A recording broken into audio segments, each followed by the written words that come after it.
Wa man ihtada bihadihi wa man ihtada bisunnatihi ila yaumiddin, amma ba'd. Insyaallah pada hari yang penuh berkah ini kita akan mengkaji sama-sama tentang salah satu tema yang penting dalam ilmu Al-Qur'an, yaitu al-munasabah. Munasabah.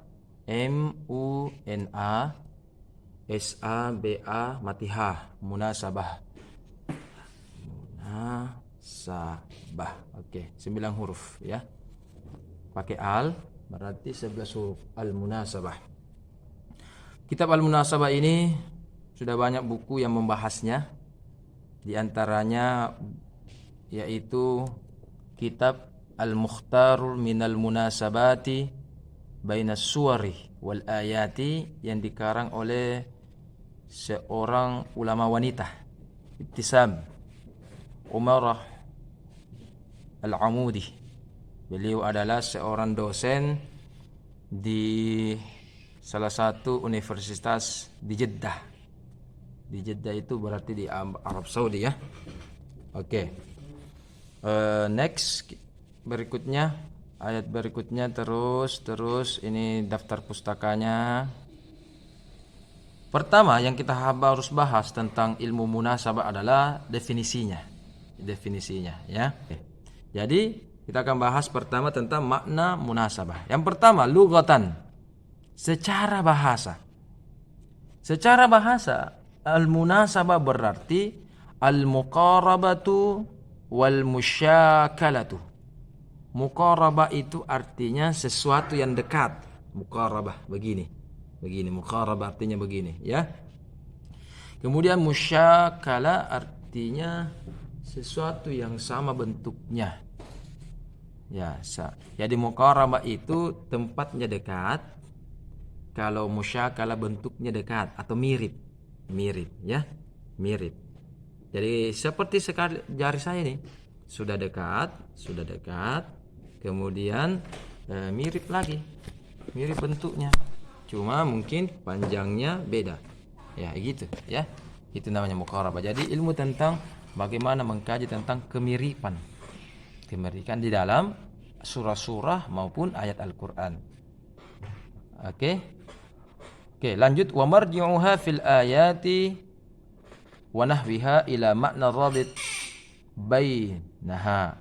Artinya ilmu munasabah itu kembali kepada ayat dan mencari rabitah. Rabitah itu artinya koneksi antara ayat, antara surah. Nah, jadi sudah ada pemahaman dasar ini. Munasabah itu makna awalnya adalah dekat, kesamaan bentuk, kesamaan makna, dan ada korelasi. Ya. Tapi namanya ada korelasi atau ada hubungan berarti ada dua macam, adik-adik ya. Ada perbedaan dan ada persamaan. Itu namanya korelasi. Tidak sama juga. Dalam membangun korelasi itu tidak mesti kita harus sama. Kita beli sepasang sepatu. Apakah semua kanan? Apakah semua kiri? Tidak. Biarkan sepatu dua ini, kanan dan kiri, berjalan bersamaan. Apakah semua melangkah ke depan? Itu namanya lompat pocong itu namanya kan. Kalau semuanya lompat ke depan begitu. Harus kanan kiri kanan. Itu kan ganti-ganti itu. Ganti-ganti. Tidak ada aturan jalan kanan terus, ya kan? Kecuali orang cacat ya, nauzubillah min dzalik. Begitu. Jadi kita akan mencari rabita, artinya hubungan, ikatan, perbedaan dan persamaan antara ayat ya. Jadi kalau Anda jumpai ayat dalam Al-Qur'an, ayat apapun itu, kita akan cari hubungannya baik sebelumnya maupun setelahnya. Apa persamaannya, apa perbedaannya dan hubungannya. Karena begini, Al-Qur'an itu ketika Allah tempatkan ayatnya tidak sembarang. Ada pasti hikmahnya. Di dalam Al-Qur'an dikatakan la raiba fi. Ayat-ayat Al-Qur'an itu tidak ada keraguan di dalamnya. Kalau tidak ada keraguan berarti sangat detail dan pasti ada hikmahnya. Kenapa ayat ini terletak setelah ayat ini, surah ini terletak sebelum setelah ini, pasti itu ada hikmahnya, tidak sembarang ya. Al-Quran yang ada di tangan kita ini, Al-Quran yang ada di tangan kita ini bukan kitab ilmiah, tapi kitab suci. Dan kedudukan kitab suci itu melebihi kitab ilmiah. Kalau kitab ilmiah adik-adik, atau ilmu kesehatan ya, atau kitab kedokteran, kitab farmasi ya, oke, kitab saintek itu mohon maaf, itu mungkin ada kadaluarsanya, ada waktunya. Seperti dulu bukunya Galileo Galilei apa, ketika sudah ada teori baru, ya dalam beberapa puluh tahun atau bahkan pergantian abad, buku itu sudah kusam, sudah tidak digunakan lagi. Tapi Al-Quran bukan kitab ilmiah, walaupun di dalamnya banyak tentang ilmiah, hal-hal yang nuansa ilmiah, banyak tentang kedokteran, banyak tentang farmasi, banyak tentang saintek, arsitektur, biologi, matematika, ada semua dalam Al-Quran. Al-Quran. Jadi tidak ada keraguan dalam Al-Quran.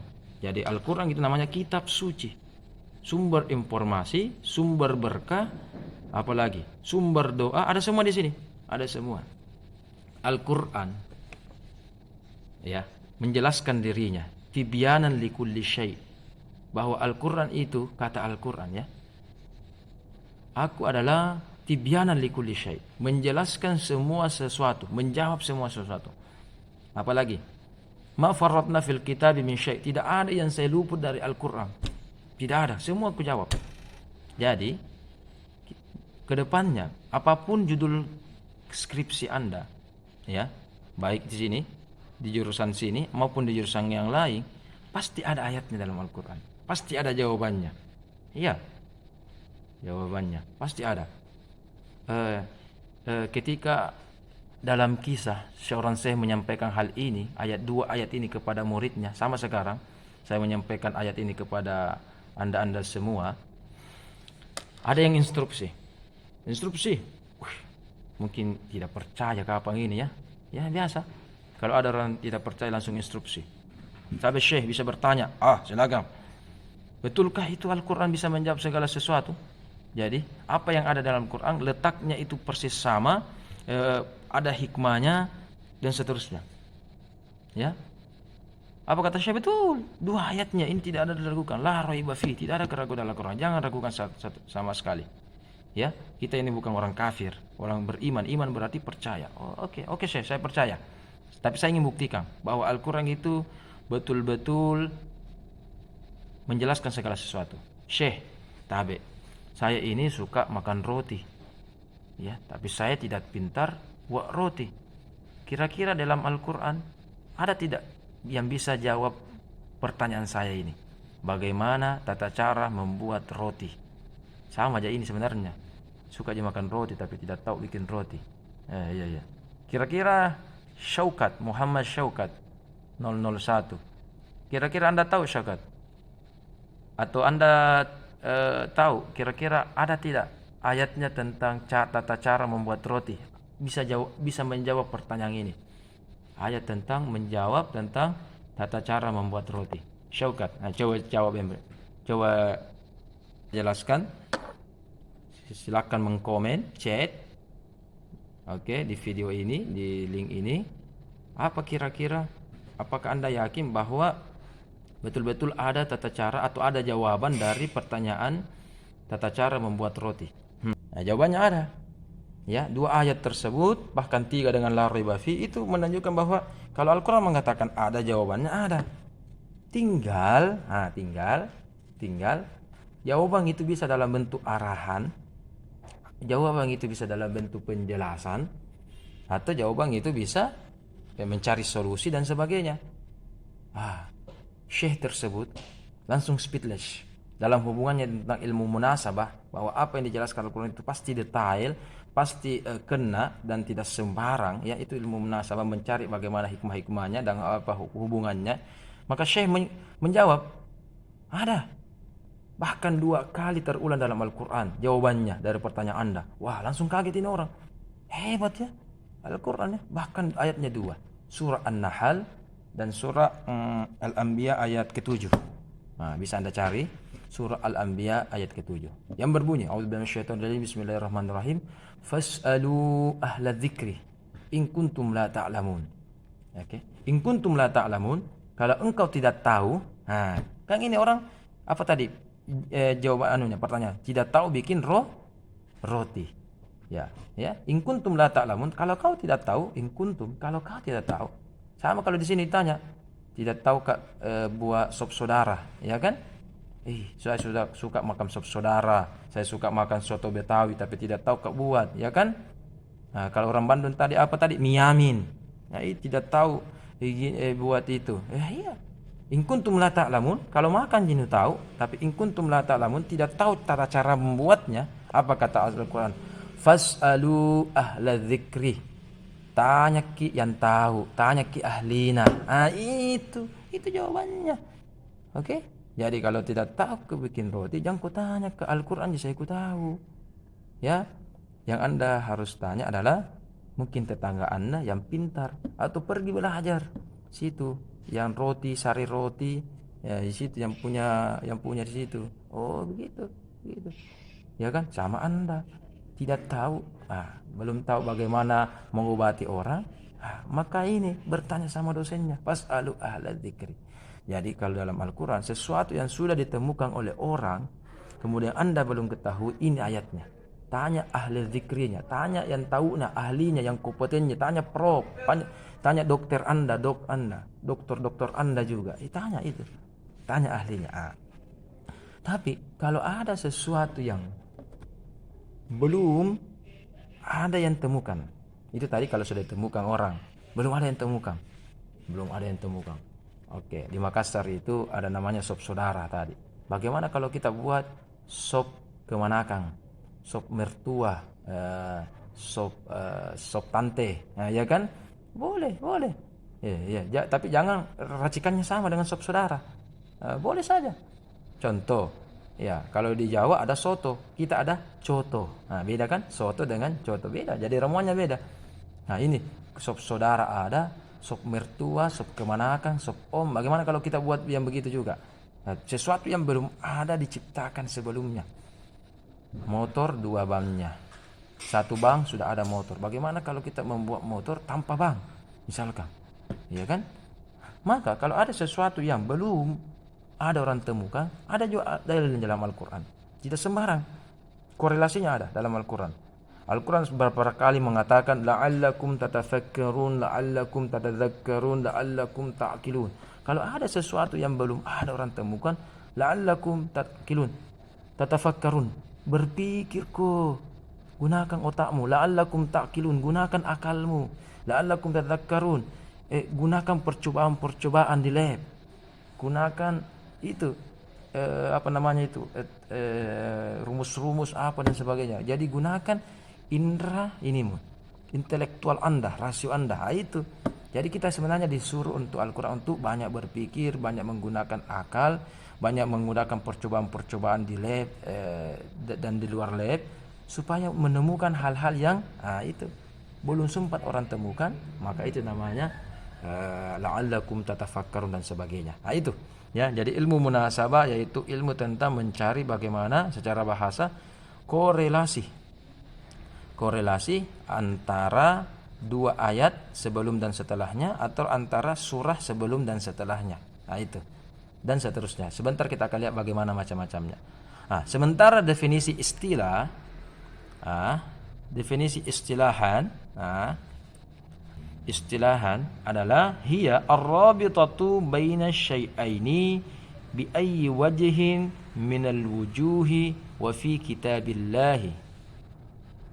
Oke. Secara istilah itu dikatakan bahwa ilmu munasabah adalah, bisa dicatat, adalah ilmu tentang mencari korelasi antara 2 sesuatu dari berbagai aspeknya yang ada di dalam kitab Al-Quran.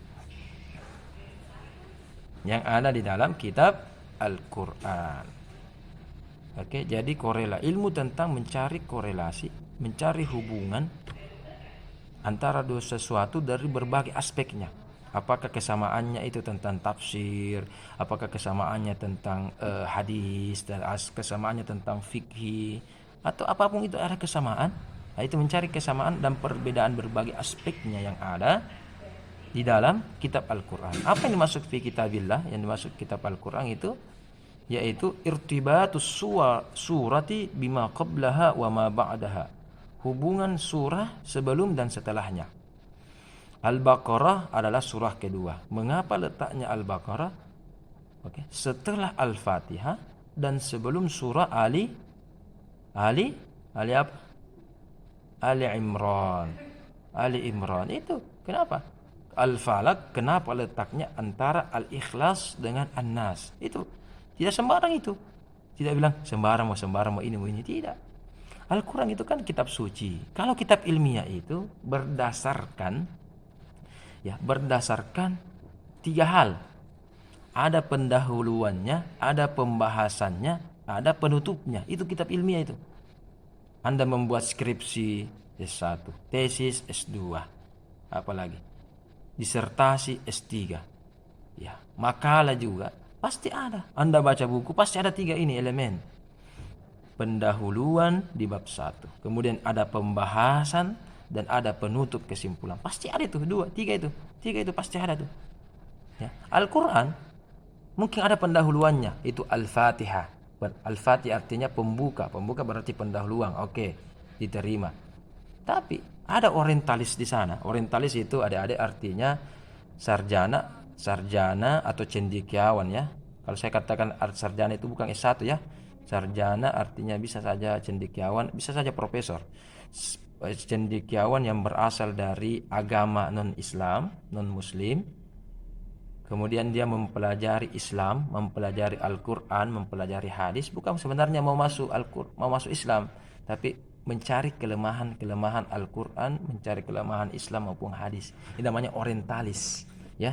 Cendekiawan di sana yang diakui kepintaran kecerdasannya, dia mencari dan berusaha mencari kelemahan Al-Quran. Nah, termasuk ini mengatakan bahwa Al-Quran itu bukan kitab ilmiah. Tidak ada pendahuluannya, tapi tidak ada pembahasan dan penutupnya. Contoh dalam surah Al-Baqarah, awal-awalnya membahas tentang Nabi Adam. Kemudian setelah itu membahas tentang kisah Nabi Musa. Padahal di dalam Al-Quran, di dalam kisah-kisah juga Adam dengan Musa itu jauh sekali jaraknya. Ya, orientalis mengibaratkan, coba Alkitab kita, Bible kita, Injil mereka, ya, perjanjian lama, perjanjian barunya. Dia katanya, kitab kita ini sistematis, mulai dari kitab Kejadian, bagaimana alam semesta ini. Kemudian secara urut nabi-nabinya diurut, Adam, ya kan? Sampai Isa Al-Masih dan murid-muridnya Isa juga. Diurut sesuai dengan yang paling tua, yang permuda. Ini namanya, katanya menurut dia ini sistematis ini. Coba Al-Quran surah Al-Baqarah membahas tentang Al-Fatihah. Al-Baqarah membahas tentang pertama tentang Adam, malaikat, dan Adam, iblis. Kemudian langsung kisah tentang Musa. Padahal ada Adam, Idris, Nuh, Soleh, iya kan? Jauh sekali itu Musa. Setelah membahas tentang Nabi Musa, Al-Quran membahas lagi tentang Nabi Ibrahim. Apa kata mereka? Ini tidak sistematis ini. Adam, Musa, Ibrahim tak balik. Antara Adam dengan Musa itu jauh. Harusnya ada dulu nabi-nabi sebelumnya. Kemudian kenapa Ibrahim ketiga? Harusnya Ibrahim ini antara Nabi Adam dengan Musa. Kalau urutannya, ya. Katanya tidak sistematis ini. Tidak, ilmu munasabahnya itu pasti ada hikmahnya. Kenapa Musa terlebih dahulu, baru kisahnya Nabi Ibrahim. Sama dalam Al-Quran. Surah Al-Baqarah tentang puasa. Belum tentang puasa dibahas, tentang haji lagi. Di surah lain ada lagi tentang puasa. Surah lain ada lagi tentang puasa. Maunya, kata mereka, orientalis, ya, kasih selesai dulu puasa satu bab. Kasih selesai dulu haji satu bab. Kasih selesai dulu sholat satu bab. Ini tidak.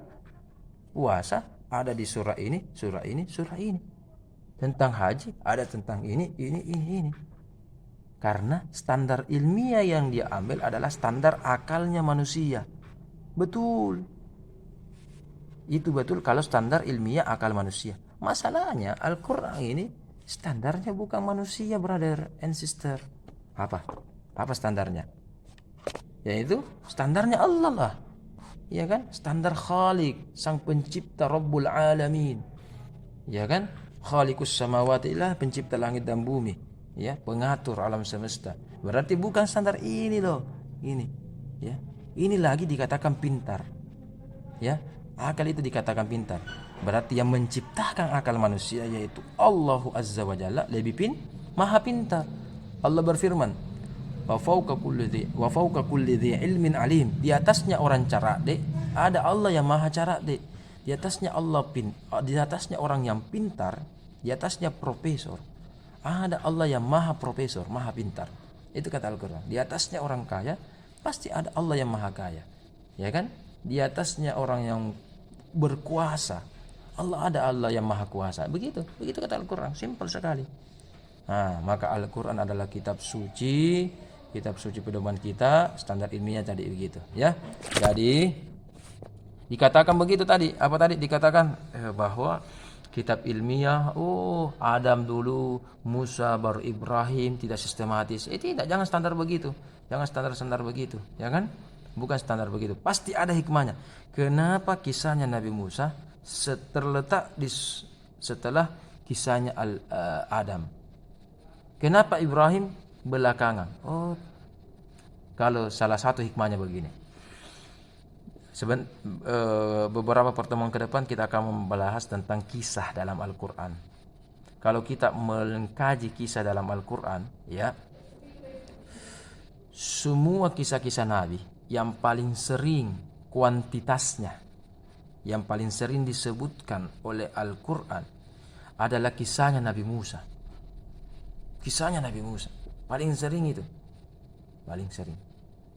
Ulama mengkaji munasabahnya, ulama mengkaji hikmahnya. Kenapa kira-kira kisahnya Nabi Musa yang paling sering? Padahal, mohon maafin, Nabi Musa itu pernah membunuh seseorang. 1 kali pukul. Bukan tangan kanannya. Dalam riwayat dikatakan Nabi Musa itu kidal. 1 kali pukul mengalahkan Mactation, mengalahkan Chris John. 1 kali pukul, langsung KO. Bukan lagi KO. Inna lillahi wa inna ilaihi raji'un. Subhanallah. 1 kali pukul. Nanti Syaukat kalau mau belajar ilmunya Nabi Musa, ada doanya dalam Al-Quran. Mau Syaukat? Atau Syairah mau saya ajarkan doanya supaya kalau ada ganggu langsung pukul inna lillahi wa inna ilaihi raji'un. Mau? Tapi jangan masuk ke polisi itu, masuk ke UI, ya kan? Nanti gara-gara saya juga, gara-gara saya yang ajarkan doanya, ya kan? Jangan. Oke. Lanjut. Walaupun saya tahu belum pernah kugunakan ini. Iya, tapi kalau mau tes bolehlah. Kalau ada yang mau tes, ya kan? Mau meninggal sebelum menikah, bilang makin. Subhanallah. Tidaklah. Oke, lanjut. Sampai mana tadi? Kisahnya Musa paling sering. Ternyata walaupun karakter Musa dengan Nabi Muhammad itu berbeda. Muhammad itu cenderung sabar, penyantun, ya kan? Tapi Musa itu orangnya tegas. Istilahnya kalau kita ini berani. Ya, berani. Orangnya berani. Tegas, disiplin. Oke. Dan cara bicaranya juga Muhammad lembut dia. Ya cara bicaranya. Ya sama orang Makassar lah. Ada jadi orang Madura mungkin juga. Ya begitu cara bicaranya kita. Beda kalau orang Bone, orang Bandung lembut sekali. Iya kan?